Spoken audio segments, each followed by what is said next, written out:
요즘 그 100살까지 산다고들 다들 그러죠.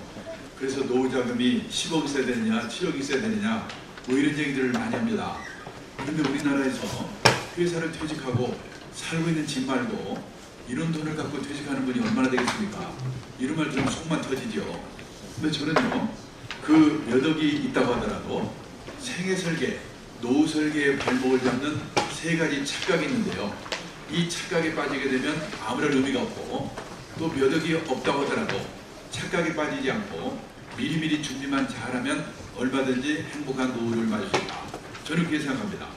그 첫 번째 착각이 뭐냐면 많은 분들이 인생에 80, 80 이후는 없는 걸로 알고 있다. 그래서 뭔가 계획을 세우는 분들도 보면요, 80 이후를 생각하는 분이 거의 없거든요. 근데 다 아시지만 요즘 시중에 유행하는 말 중에 재수없으면 120살까지 산다. 제가 생각해도 끔찍합니다. 도대체 뭐하고 살 거냐, 뭐 먹고 살 거냐. 그다음에 두 번째, 우리가 언젠가는 세상을 떠납니다. 근데 그 죽음이라고 하는 것이 어느 날 갑자기 조용히 오는 걸로 알고 있다. 제가 왜 이걸 말씀드리냐면요, 일본의 신문기자 하나가 서울에 와서 특파원으로 4년 동안 근무하고 가면서 제가 밥을 사줬거든요.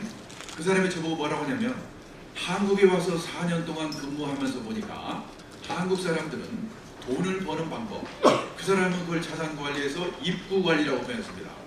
입구관리에 대해서는 쌍그룹 열심이다. 그런데 나이가 60에 돼서 번 돈이 모자란다? 그러면 그 사람은 부자 될 확률이 별로 없죠.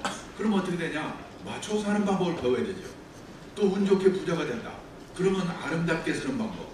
그 사람은 그걸 자산관리에서 출구관리라고 표현했습니다. 한국 사람들은 입구관리에 대해서는 무지하게 열심인데 출구관리에 대해서는 집에서 가르치냐, 학교에서 가르치냐, 사회에서 가르치냐.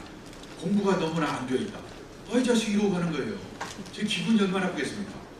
근데요, 지금 우리가 투자 설명회 가면 주식은 뭐 사야 되고 뭐 이런 얘기 많이 하고 부동산은 사야 되고 팔아야 되고 많이 하는데 그 이전에 바로 이 출구관리, 이 맞춰서 사는 방법, 이거에 대해서 공부를 하지 않으면 안 되는 시대라는 겁니다. 금년 3월에 일본의 노후 파산이라는 책이 우리나라에 번역이 돼가지고 그걸 읽은 사람들이 지금 공포 분위기입니다. 재작년 가을에요, 일본의 NHK, 우리말하면 KBS가 노후 파산이라는 특집을 했는데요.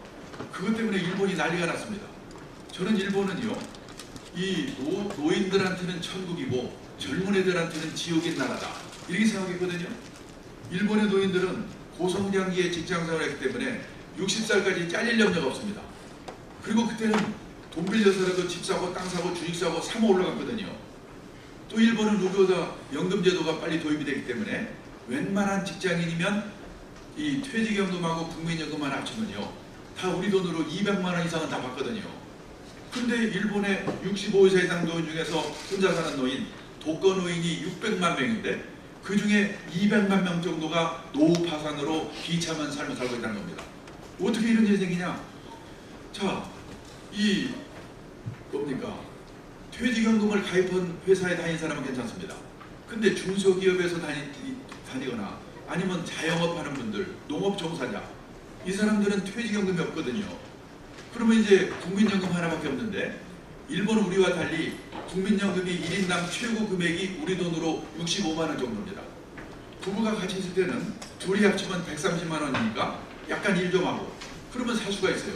선진국 같으면은 이 재산이 없더라도 최소 생활비 정도는 이 연금을 받아 생활하거든요. 근데 우리나라는요, 지금 60세 이상 고령자 중에서 이 국민연금 선생님하고 공무원은 빼고 국민연금 받은 사람이 31%밖에 안 돼요. 지금 무슨 주식사고 부동산 사기 전에 젊은 분들이 꼭 해야 될 일이 뭐냐? 부부가 국민연금도 드셔야 돼요. 가정주부가 한 달에 89,000원씩만 국민연금을 30세부터 60세까지 이미 가입하면 65세부터 세상 떠날 때까지 46만 원씩 받습니다. 물가 오르면 늘어나요. 그 남편과 합치면 절대 굶을 염려가 없거든요. 그 다음에 직장인은 퇴직연금, 그걸로 못하니까 한 달에 10만 원, 20만 원에 또 개인연금. 이 100세 시대에는 이 세 가지를 뭐라고 하냐면 삼청연금이라고 하거든요. 세상을 떠날 때까지 최소 생활비 정도를 이 삼청연금으로 확보하는 거, 이게 제일 중요해요. 우리나라는요, 선생님하고 공무원밖에 여기 해당이 안 돼요. 그러면 선진국은 다 이 공적 사적연금으로 최소 생활비 하고 간 거거든요. 이게 선진국이에요. 보세요. 우리나라는 선생님 공무원밖에 없습니다. 그러면 우리나라 노인네들은 그동안에 뭘 먹고 살았을까? 보세요. 80년도만 해도 자식이 도와줬잖아요. 72%. 이게 지금 자식 도와주는 게 30%로 줄어버렸어요. 일본도 이 과정을 겪어가지고 지금 자식 부모 도와주는 자식은요. 미국 0.7, 일본 1.9, 독일 0.4 이렇게밖에 안 돼요. 그러면 우리도요. 10년쯤 지나서 이 조사를 다시 하면요. 우리나라도 자녀의 도움을 받는다는 비율이 미국처럼 0.7, 일본처럼 1.9, 독일처럼 0.4 이렇게 될 거예요. 선진국 어느 나라를 봐도 자식이 부모 생활비 도와주는 나라가 없습니다. 이상하죠? 왜 그럴까요? 뭐 싸가지가 없으니까 그러겠죠. 근데 더 큰 문제가 뭐냐면 1960년 기준 우리나라 여성의 평균 수명이 54세였습니다. 2013년 기준 우리나라 여성의 평균 수명이 85세입니다. 31년 늘어났거든요. 60년대까지만 해도 수명이 짧았기 때문에 노부 부양기간이 평균 5년이었어요. 근데 앞으로 100세 시대에는 20년에서 25년, 이제는 노인이 노인을 부양하는 시대가 왔다는 거예요. 1970년대, 80년대 두 자리 성장을 했습니다. 그때는 작년보다 금년이 좋아지고 금년보다 내년이 좋아지고 이런 세월을 3, 40년 살았거든요. 그런데 몇 년 전부터 4%, 3%, 2%, 요즘 뭐 0% 얘기가 나오고 있어요. 기본적으로 앞으로 당분간 저성장, 저금리, 결핍의 시대가 오고 있다. 이거를 확실하게 이해하시고 준비를 하셔야 되는 거예요. 지금 우리가 바로 그 시기거든요. 나는 먼저 어떻게 거기에 대응할 건가? 그것부터 생각해 봐야 돼요. 그 대응 방법이 1번이 절약이거든요. 오늘 비도 오고 그래서 죽겠는데 말이야. 재테크 당전하니까 종목 하나 기부하는 거 찍어줄까 하고 왔더니 겨우 한다는 게 절약하라고? 아니 세상에 그거 모르는 애가 어디가 있어. 지금 그런 표정이 있거든요. 그런데 그걸 우리가 알아야 될 게 뭐냐? 지난 3, 40년 동안 고성장 시대, 아주 세계 역사 없는 특별한 시대를 우리가 살아왔기 때문에 우리는 의식하지 못하고 우리는 아낀다고 생각하는데 미국, 일본, 선진국 사람들이 우리를 보면은 너무나 낭비 요인, 거품 요인이 많다는 거예요. 자산관리인데 자산관리에서 제일 먼저 해야 될 일이 뭐냐면 우리 집에 갖고 있는 재산이 부동산, 집, 가게, 땅, 금융자산, 현금, 예금, 주식, 채권, 펀드, 보험, 연금 이걸 탈탈 따라서 한번 목록을 만들어보세요. 우리나라는 73%가 부동산, 노인네는 더 많아. 82%, 몰빵, 집에 깔고 죽는다고 하잖아요. 근데 놀란 게 일본입니다. 1990년에는 일본도 부동산 비중이 60%, 비슷했어요. 지금은 29%. 미국과 똑같아. 왜 그럴까? 저는 이유가 세 가지라고 생각합니다. 첫째, 집값, 땅값이 떨어졌어요. 둘째, 집 없으면 어때? 빌려 살면 되는 거지? 우리처럼 집에 한이 맺혀 있잖아요. 집에 대한 인식이 달라졌습니다. 세 번째, 여분으로 집이나 가게를 갖고 있다가 세를 넣습니다. 근데 세를 안 내? 못 내보내요. 왜? 세입자의 권리가 너무 세기 때문에. 소송이 아니라 골치 아파. 그래서요, 부동산을 실물에 투자하는 게 아니고 부동산에 투자하는 펀드에 투자합니다. 근데 부동산 펀드는 펀드이기 때문에 금융자산에 포함이 됐어요.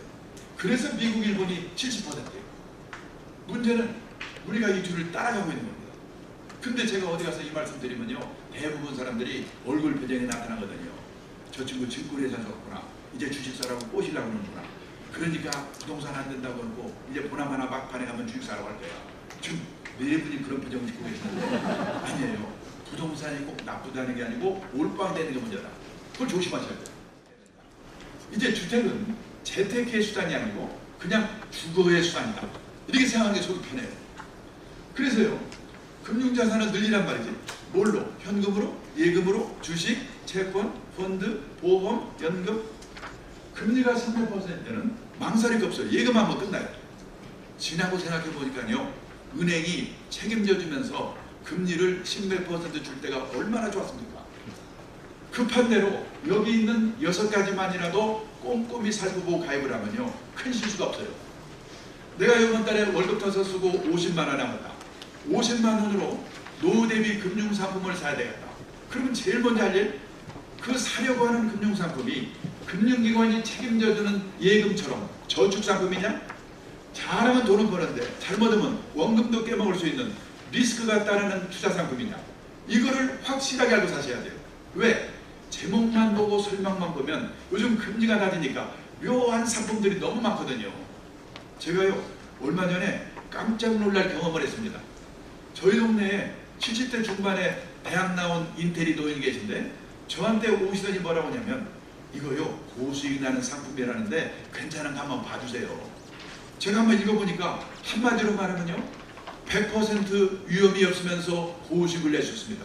그거 사기거든요. 멀쩡히 대학 나온 노인네가 사기에 넘어가라고 그러니까요. 1980년대 초에 유명한 일수개가 있었습니다. 하루에 10,000원씩 1년을 부으면요 1억 원을 받는 개예요. 하루에 10,000원씩 1년 365일을 부으면 얼마 붙는 거죠? 365만 원. 그거 붙고 1억 원을 받아요. 그 개 이름이 뭔지 아십니까? 황당무개. 네. 근데 작년에 한 사람, 재작년에 한 사람, 제 잘하는 사람이 황당무게에 넘어가가지고 몇 億달렸어요. 특히 노인네들 금리가 낮으니까. 그래서 누가 소개를 하는데 잘 모르겠다. 그러면 책임자에게 꼬치꼬치해서 알고 하든지, 그러고도 모르겠으면 하지를 말아야 돼요. 투자 원칙 중에 제일 중요한 책이 뭐냐? 모르는 상품에는 절대 투자하지 말라. 1번입니다.